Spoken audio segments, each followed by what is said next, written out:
मित्रों, इस वीडियो में जानेंगे कि एकलव्य का महाभारत के बाद क्या हुआ। अर्थात एकलव्य ने जब अंगूठा दान किया उसके बाद एकलव्य का क्या हुआ। इसी प्रसंग पर आइए विचार करते हैं। बड़ा ही गंभीर प्रसंग है। आपसे निवेदन है कि पूरा वीडियो अवश्य देखें। जय सीताराम। मैं हूं प्रसन्न चतुर्वेदी और स्वागत है आप सभी का कथामृत यूट्यूब चैनल पर। वैसे इस प्रश्न के संबंध में मैं आपसे यही कहना चाहता हूं कि यह प्रश्न ही गलत है। एकलव्य निसंदेह महाभारत के सबसे रोचक पात्रों में से एक हैं, किंतु दुखद ये है कि उस जैसा योद्धा महाभारत तक जीवित नहीं बचा।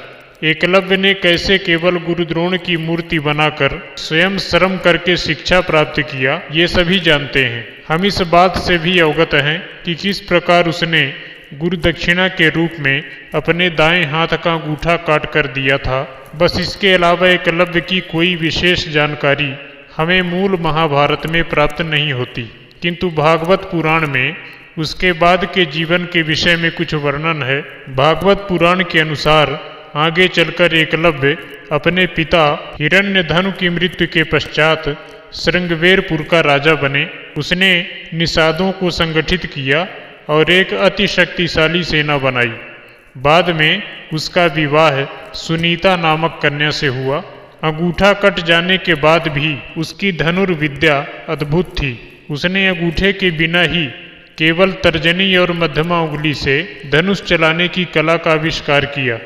आपको जानकर हैरानी होगी कि आज के आधुनिक युग में सभी तीरंदाज भी धनुष चलाने में अंगूठे का नहीं बल्कि इन्हीं दो उंगलियों का प्रयोग करते हैं। तो एक प्रकार से एकलव्य को आधुनिक धनुर्विद्या का जनक माना जा सकता है। एकलव्य अपने राज्य की सीमा के विस्तार में जुट गया।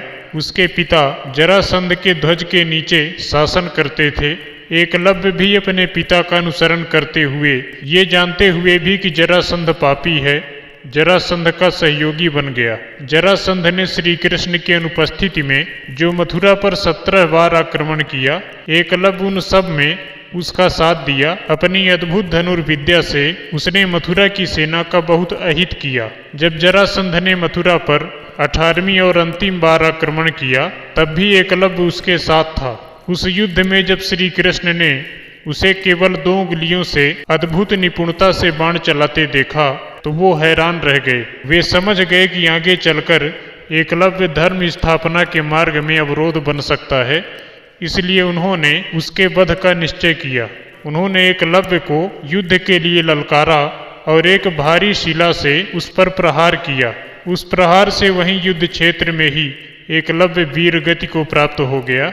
एकलव्य के मरने के बाद उसका पुत्र केतुमान निषादों का राजा बन गया और उसने युधिष्ठिर के बजाय दुर्योधन को अपनी सेवाएं देना उचित समझा। महाभारत के युद्ध में भी उसने कौरवों की ओर से युद्ध किया और अंततः भीम के हाथों वीर गति को प्राप्त हुआ।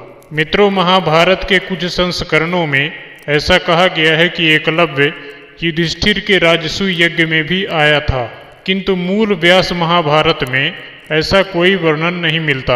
एक जगह श्री कृष्ण अर्जुन से कहते हैं कि तुम्हारे प्राणों की रक्षा के लिए मैंने क्या क्या नहीं किया।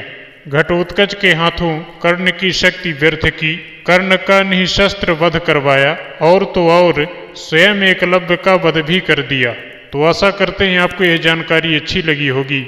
अच्छी लगी हो तो कृपया इस चैनल को सब्सक्राइब करें और नोटिफिकेशन बेल को प्रेस करें। आज का वीडियो यहीं तक। आप सभी भगवत प्रेमियों को जय सीताराम।